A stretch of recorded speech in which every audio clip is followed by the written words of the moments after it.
The history of blacksmiths and horseshoes is intertwined with the development of metalworking and the use of horses in human civilization.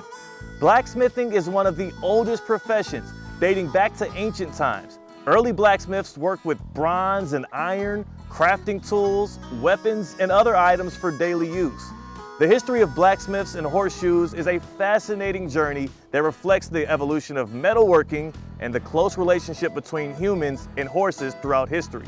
I'm Theo Dorsey, and we're joined by James Kimball Davis. He's a farrier, and that's a fancy word for, well, a very trained blacksmith that knows how to put horseshoes on horses.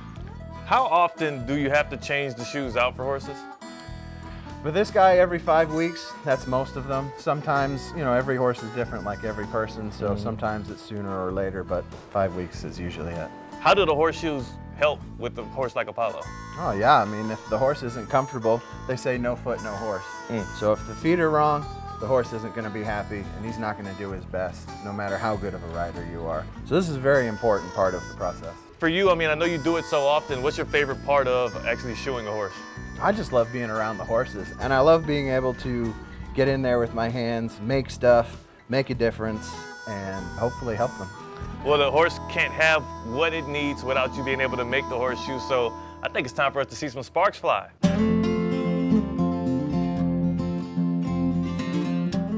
So before Apollo can get his shoes, we have to make the shoes, and this is a pretty neat truck we got here. Where are we standing right now? Well, this is a custom-built trailer made by Stonewell in New York, and this is what they do.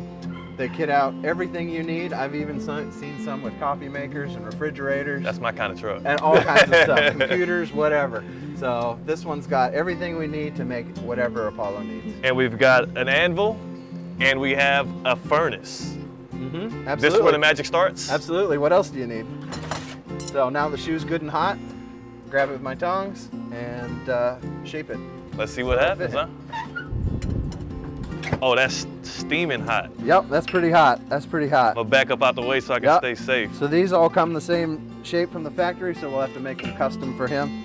So he needs a little bit narrower, a little bit wider in the toe.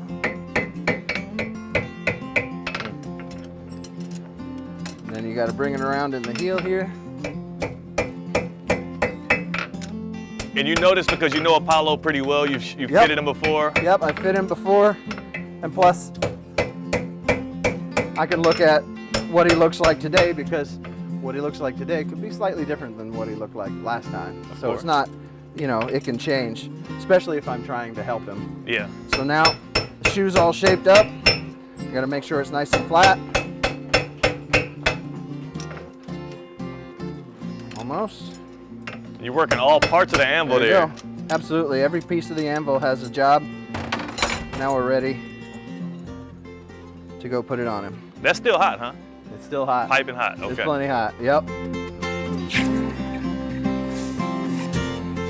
This is an excellent place to have a business like this.